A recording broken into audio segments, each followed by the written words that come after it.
You can't park here. This spot's for hospital staff only. Ma'am, I work here. This is my assigned parking spot. Don't lie to me. I know all the doctors here, and you're not one. Take a closer look. Dr. Jamal Carter, Emergency Medicine. That's me. Oh, I didn't realize.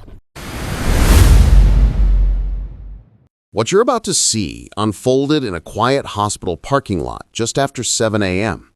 Security cameras recorded the entire encounter, a confrontation that would later go viral and expose a woman whose arrogance met the wrong person at the wrong time. Before we dive in, tell us, where are you watching from? Drop your country or state in the comments below. And if you haven't already, make sure to hit that subscribe button because what's coming next is absolutely unbelievable, and you won't want to miss stories like this.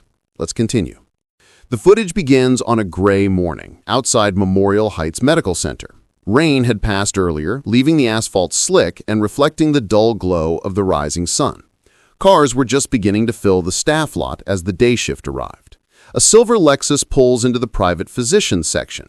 The driver, Dr. Marcus Hale, a trauma surgeon known for his calm nature and precise work, parks in a spot marked with his name, Dr. M. Hale, Trauma. He sits for a second, checking his phone, his stethoscope hanging from the rearview mirror. A few spots away, a white SUV pulls in abruptly, tires screeching slightly. The woman behind the wheel, later identified as Karen Whitmore, a visitor, seems already agitated. She looks around, scanning the parking area, then spots Marcus. From camera 2, mounted on the light pole, she can be seen stepping out of her car wearing oversized sunglasses, a puffy beige jacket, and clutching a coffee cup. Her lips move rapidly, as if she's already talking to herself.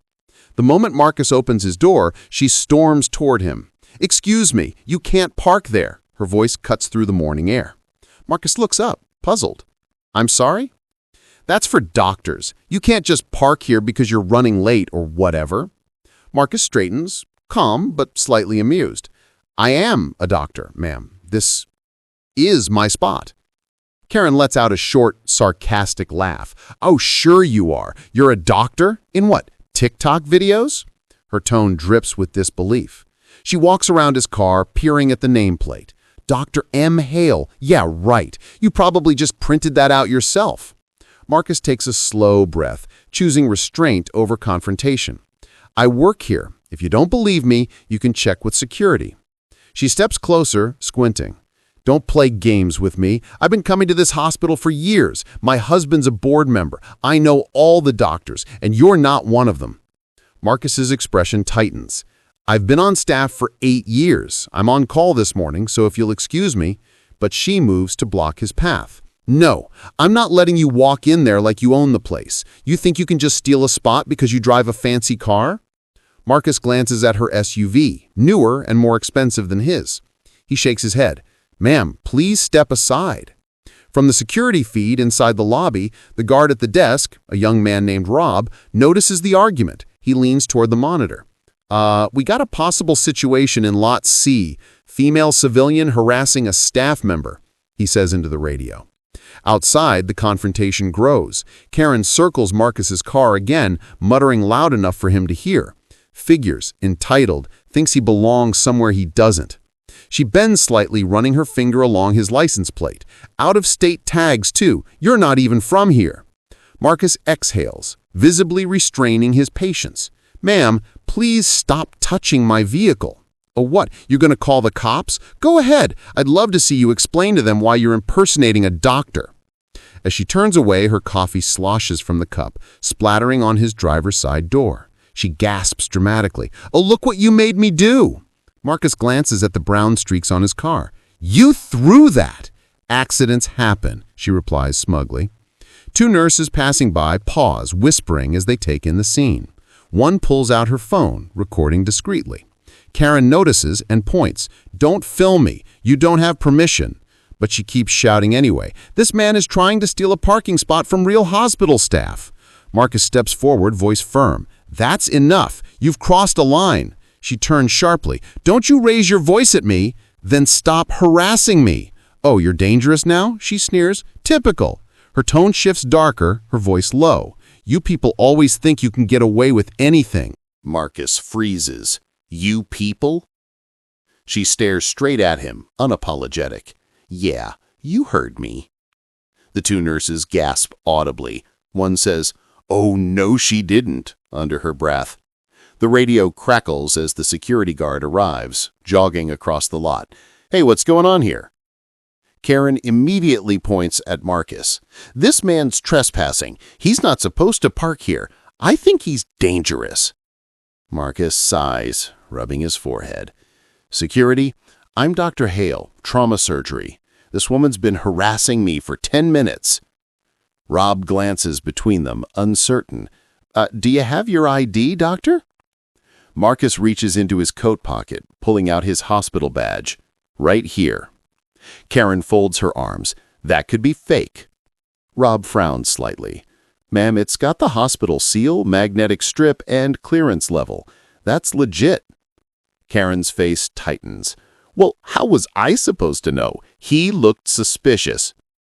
"Suspicious because of what?" She stammers, realizing eyes are on her. Because he's not dressed like a doctor." Marcus glances down at his scrubs. "These are hospital scrubs." Her mouth opens, but no words come out. Rob looks uncomfortable. "Ma'am, I'm going to have to ask you to calm down." Karen crosses her arms tighter. "No, she shouldn't get to park there when other people have to walk." "She?" asked Marcus. "You've called me everything but my name. Let me guess, you didn't even read it on the sign?" Karen looks ready to argue again, but her phone rings. She glances at the screen, Dr. Whitmore flashing across it, and answers sharply. "Honey, some guy's pretending to be a doctor here, and security's not doing anything." On the camera audio, the voice on the other end is faint but audible. "Karen, what are you talking about? Marcus Hale's one of our top trauma surgeons." Her face drains of color. "Wait, what?" "Marcus Hale," her husband repeats. "You've met him. He's on the trauma board with me." She slowly lowers her phone, realization hitting hard. You're Marcus Hale?" Marcus nods. "That's what I've been trying to tell you." Karen's expression falters between embarrassment and defensiveness. I didn't know. I just thought..." "You thought, because I'm black, I couldn't be the doctor whose name is on that sign." Marcus finishes quietly. She opens her mouth, but nothing comes. Her shoulders slump. Security footage shows her glancing toward the cameras, suddenly aware of how public this is. Rob's radio crackles again. "Supervisor en route. We're reviewing live feed now." She turns back to Marcus, voice trembling. I didn't mean it like that." He replies evenly. "You meant every word." The second nurse steps closer. "Dr. Hale, you okay?" "I'm fine. Just tired of this kind of morning." Karen tries to recover, forcing a nervous laugh. "You know how misunderstandings happen. I had no idea you were..." He interrupts, calm but sharp. "A professional or a person?" She looks down, clutching her coffee cup like a shield. "I should go." Security blocks her path. "Ma'am, we'll need a statement, and you'll be responsible for any damage to his vehicle." "What? That's ridiculous." "Cameras don't lie," Rob replies, pointing to the pole camera above them. "We've got it all." Her face flushes, deep red. "This is harassment." Marcus shakes his head. "That word doesn't mean what you think it means." Minutes later, her husband arrives, a tall man in a navy blazer. His expression when he steps out of the car says it all. "Karen, what have you done?" She stammers. I thought..." "You thought you could humiliate one of my colleagues in front of the entire staff?" She looks around as people begin to gather, nurses, orderlies, even a few patients watching from the sidewalk. Marcus stands still, hands in his pockets, the model of composure. Her husband shakes his head slowly. "Dr. Hale, I am so sorry. I don't know what to say." Marcus gives a faint, weary smile. "It's not the first time, won't be the last." But this time, it wouldn't just fade away. The footage, captured from 3 camera angles, would soon be compiled by the hospital's security department, both for review and later as evidence in a public complaint. Someone from the nursing staff leaked a clip online showing only the part where Karen calls Marcus dangerous and you people. Within hours, it spread like wildfire. Social media lit up. Hashtags Dr. Hale and Parking Lot Karen trended by evening. The internet's outrage was swift and merciless. Clips of her face frozen mid-rant were replayed thousands of times. Memes, commentary videos, think pieces about implicit bias. Her name became synonymous with entitlement gone wrong. Her husband resigned quietly from the board 2 days later. Karen issued a statement through an attorney saying she'd been under stress and that her words were taken out of context. Few believed her. Meanwhile, Dr. Hale returned to his routine: trauma surgeries, long nights, calm professionalism. He never addressed the viral fame publicly, but his colleagues noticed a subtle shift in him. One evening, another nurse passed him in the corridor and said softly, "Saw the video. You handled that with grace, doctor." He smiled faintly. "I just did what I always do. Tried not to make it worse." But privately, in the quiet moments between surgeries, he couldn't help replaying that morning in his head, the disbelief in her voice when she said, "You're a doctor?" The assumption, the casual cruelty of it. He'd faced discrimination before, of course, but something about the sheer absurdity of it, being accused of impersonating himself, stuck deeper than most. A week later, hospital administration released an internal memo reaffirming zero tolerance for harassment or discrimination against staff, regardless of who initiated it. A new training initiative was launched, ironically titled Parking Lot Respect. Security footage from that day was archived officially, but unofficially, copies kept circulating.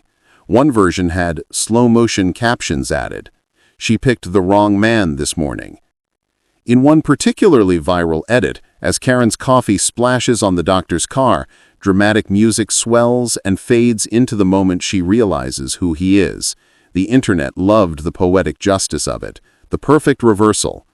In the comments section, thousands of strangers voiced the same sentiment.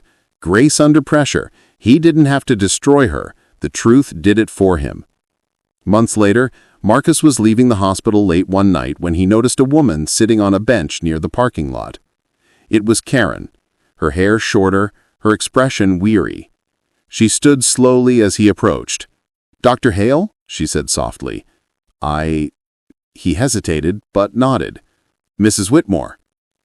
"I wanted to apologize. Not the PR statement. Me. I was wrong. I was angry, and I don't even know what I thought. I saw you, and I made assumptions.